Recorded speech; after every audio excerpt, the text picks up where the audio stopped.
Hey guys, this is Angie and welcome to my channel. Here I make bullet journaling related content, and today we're doing my December plan with me. So this is actually my first bullet journaling YouTube video I've made, so it's actually kind of scary doing this voiceover because I'm not quite sure what to say. There's also the fact that this is like the millionth time I've redone this voiceover simply because my dog keeps making noise, but I digress. So the first page that we're doing here is my quote page, and the quote says, "The color of springtime is in the flowers, the color of winter is in the imagination." And I thought that this quote was actually really fitting, especially since the theme for this bullet journal's, not spread, I guess, whole collection for December is poinsettias. What you saw me doing there was using 3-4 different erasers because the first few erasers I tried to use were the kind that leave streaks on the paper and don't actually erase it. So I then just ended up using the pencil back eraser. Anyways, here I'm lettering December in calligraphy using a Tombow Duo brush pen. All the different utensils that I'm using will be linked down below. And then I decided that flowers and imagination should be in color because, you know, everything else on that page is black and white. And I thought those would be two great words to add a pop of color in. And I actually lettered imagination a little too big, so it kind of went to the very edge of the page. But anyways, here I'm drawing different poinsettias, and in this video it's kind of sped up, but in a little bit I do show a slowed down version, so it's a little easier to see what I'm doing. But essentially you draw a circle and then you make teardrop shapes around it, and you do 4 different teardrop shapes around the circle, and you spread them evenly. And so you start medium size gap, and then you curve them outwards to bring them together to the tip to make a point. And that point is actually really important because if you don't make a point shape there, they just look like generic flowers, I guess. And here I'm outlining it in a red pen, a red fine liner. And a tip that I have is, so I actually didn't erase the pencil marks before I went over with a fine liner, which made the fine liner color look a little darker because the pencil marks didn't really erase from underneath. So if I were you, I would erase the majority of the pencil lines beforehand so that you get the true color of the fine liner. And then I'm coloring it in with the same red dual brush pen from Tombow that I use for the lettering of flowers on the quote page. And here I'm making it a little bigger so you can see a little better. I made a bunch of different sizes because I thought that if I made them all the same size, it'd look a little monotonous. And I didn't mention, so once you do the first 4, you go in between each set of 2 petals and you make another teardrop shape, but you start it in the middle of the teardrop shape, if that makes any sense, because you're imagining that the bottom part of the teardrop shape is actually being covered by the first 4 petals. And so I'm just doing that here. And because I'm trying to make this as simple as possible for you guys and trying to make it as fast as, not fast, but trying to make the process faster, I actually made a bunch of different outlines of poinsettias, and I linked them in the description. So you can actually just print that off and color it in, and then you've got a poinsettia. Well, you've got multiple. And this saves a lot of time because I'm gonna be honest, the longest part of this whole process was making these. And what you actually see me doing here is I'm taking a yellow glitter gel pen, and instead of just coloring in the middle circle, I found it looks better and more realistic if you do like little squiggles and like scribbles and leave some white space in there. I feel like it just adds more texture. And talking about texture, something that I found really cool with the Tombow Dual brush pens, because they're water-based markers, they leave kind of a streakiness when you color it in. But in this case, it gives texture to the flower petals, and I think it looks so cool. So if you're doing this, I would definitely recommend using water-based markers. And when you color it in, go in lines that go from the point of the flower to the middle, and not like just scribble in with color. And that gives you this really cool textured look. So here I'm just arranging a bunch of different flowers I made, because I made so many poinsettias. I made quite a few extra, but I didn't know how many I wanted to use and what sizes, because I made the poinsettias before I actually made all of the spreads and before I planned out where I wanted them to go. And the reason why I did them on separate pieces of paper was so that I could get this overlapping look that you see under the word December, where I made the little bouquet, I guess, of flowers.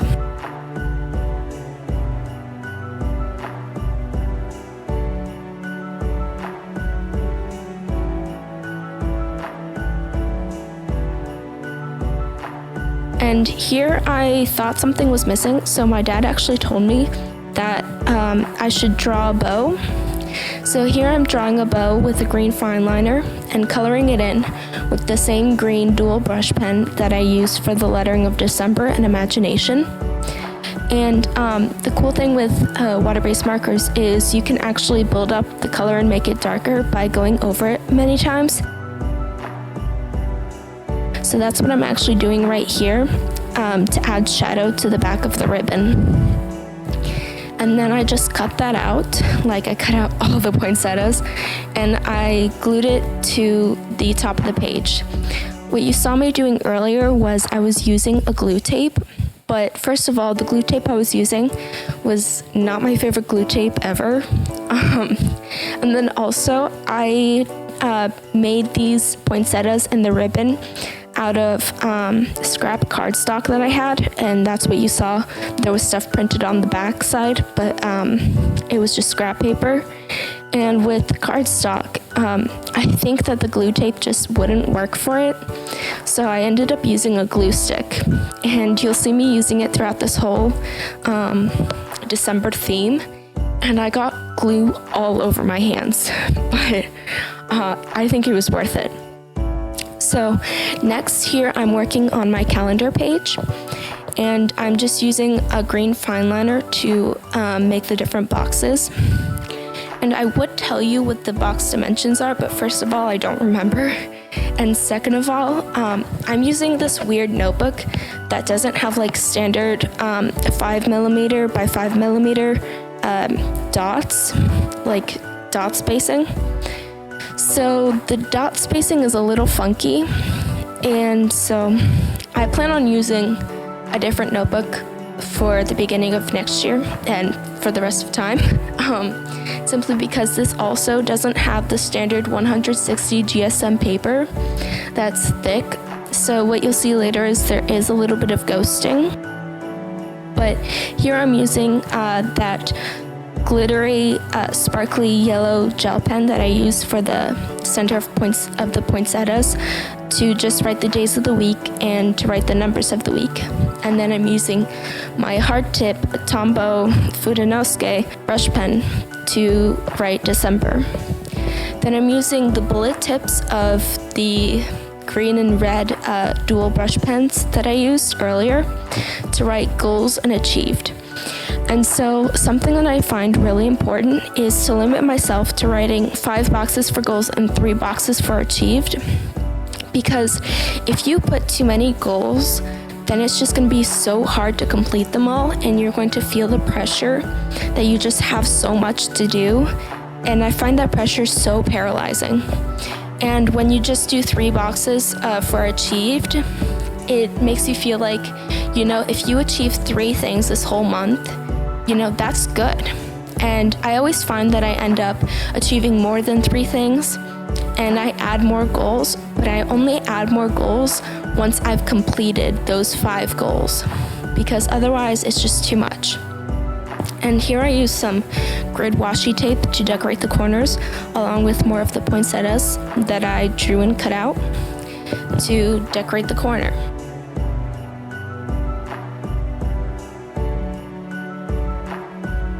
And so here I'm actually doing a page that's split in half, because I thought that my wish list and my budget would go really good together on one page, and it would limit the use of pages, because at this point I had barely enough pages in my journal for the rest of the year.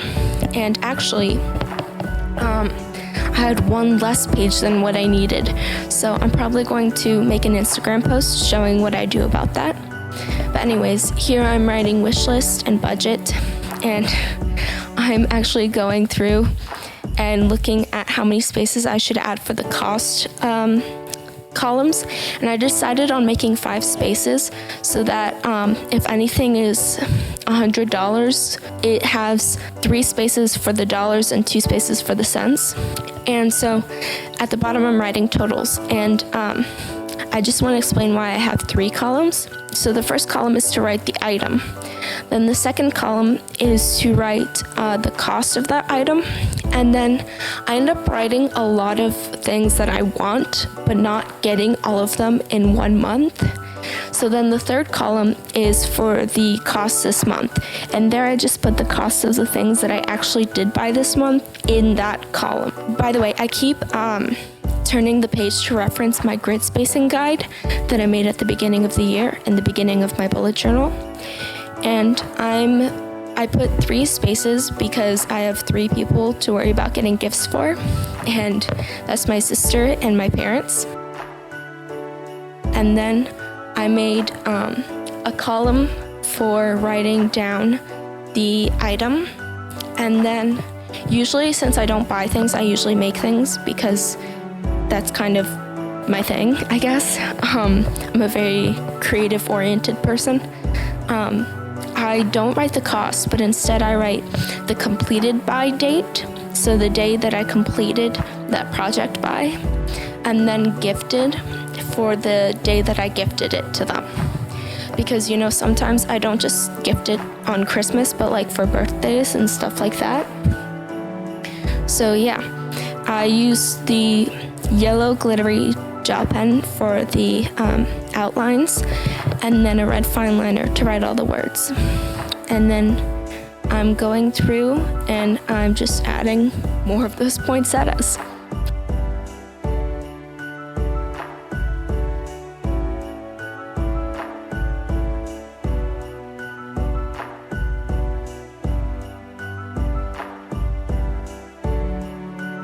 And this time I wanted to make it kind of like a little U shape, but a tip that I have that I did here that you can see me doing with pencil is marking the outline kind of like a box where I want to place the poinsettia in, because once you lift it to put the glue on it, I end up forgetting where I wanted it to go. So having that little outline there, and here I'm showing all the glue in my hands, but it didn't come through on the camera. But anyways, having that outline there just helps me line up things the way that I want them to. And the reason why I keep fidgeting with my hands is, again, I have glue all over them. And so here I'm making my content spread. And so I'm actually not just a bullet journaler, I also am a singer-songwriter. So I split this spread into 2 sections. The first section is for anything related to Angie's Bujo, so my Instagram and YouTube. And then the second part is for anything related to my music.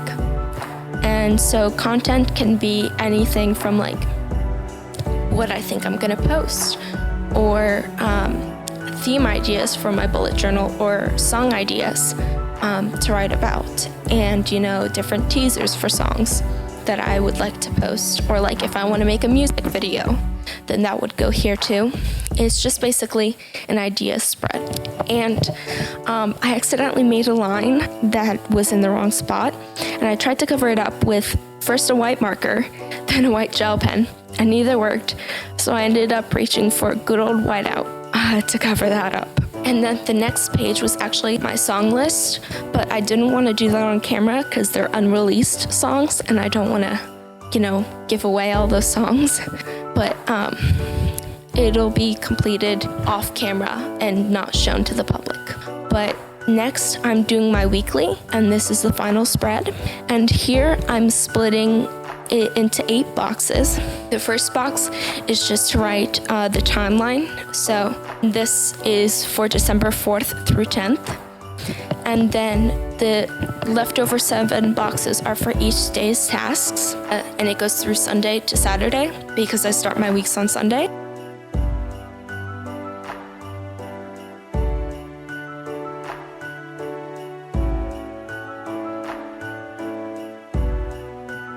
And then on the other page, I write 5 different boxes for different weekly tasks I would like to get done.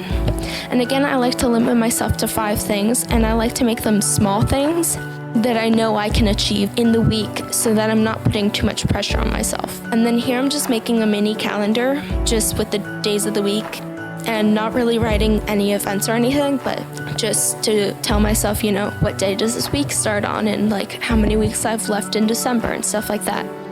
And I use a gray Tombow dual brush pen to highlight the different columns, but I didn't wait until the green fine liner dried, so it ended up smearing. But anyways, here's the full flip through of my December theme, and I'm actually really proud of this theme. It's kind of hard to think of a December spread theme idea because, you don't want to make it too Christmassy because you have to look at it all of December. I feel like you would get tired of it at some point, or at least I would. But you want it to be kind of wintry themed. So I thought poinsettias was a good middle ground because it's a flower that not only is for Christmas, but for all of December. Anyways, thank you so much for watching this video, and if you liked it, please hit that like button, and if you want to see more content from me, hit that subscribe button down below too. And if you turn on the notifications, you actually get notified whenever I do something new. So yeah, see you next time.